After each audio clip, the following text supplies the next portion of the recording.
Hi guys! It's Monday. So, for our first subject, wala rami gibuhat. Nagtabang rami sa among other section para maghimo sa among trash and show and nag-cooperate rami. After nitabang, nibalik mi sa room and then nag-recess and naistorya ginagmay with our classmates. After recess, nagklase mi kang sir, which is last period namo, and then uli na. After nag-take og lunch, padung na ko sa school, kay hapit na mag 1 p.m. Abot na ta sa school, and then mayo gani kay wala pa ang ma'am. Pag-abot na ako, nag-storya-storya ra, nag-chika-chika.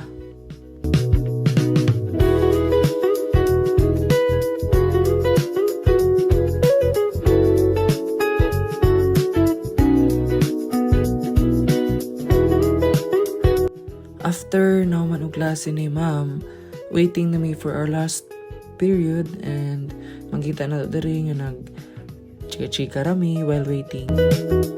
After last period, wala pa mi nanguli kay nag-meeting me for our exhibit. So nagplano na mi kung unsay among buhaton.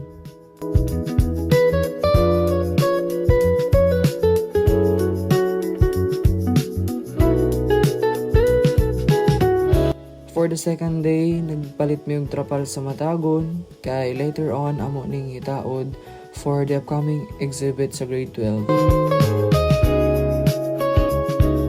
And diri nga tayo makita ninyo nga kami sa tibok section nagtinabangay para mahuman og taod ning among exhibit kay hapit na. Third day na and it's Wednesday, so suod ko sa room. Thankfully kay wala pa akong teacher. After class, nilugso mi sa park, nagpractice mi sa among hip-hop for our presentation the next day.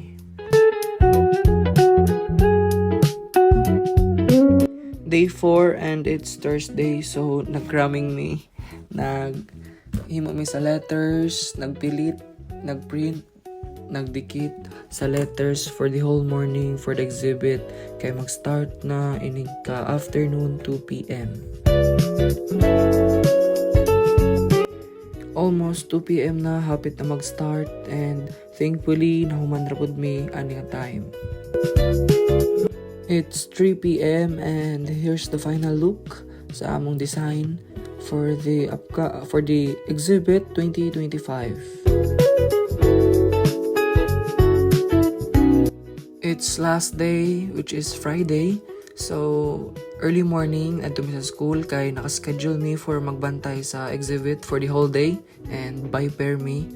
Ani nga time ako ang nakaschedule and nagbantay ko sa exhibit, both entrance and exit.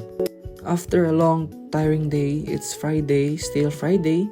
Friday night, nagsuroy unta ko sa kabalian, unja.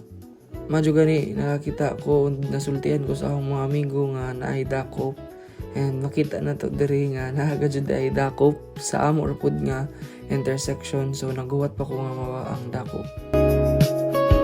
It's Saturday and nagtabang ko sa akong papa og himo og tangkal para butanganan sa among manok didto sa bukid. After nagtabang himong tangkal, it's Saturday, so night market. Nisuro ko nga ito uban ang mga barkada and nagpalit ko og snack para mong i-food trip.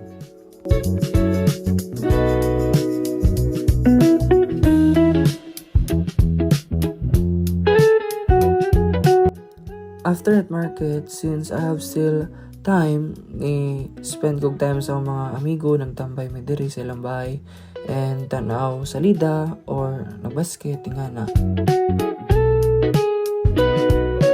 Last day and 7th day, which is Sunday, early morning and hikos basak para magpaadyo sa ahong motor. After nagpaadyo sa motor, it's Sunday man, so masimba ta. So karon on the way ko sa simbahan para musimba.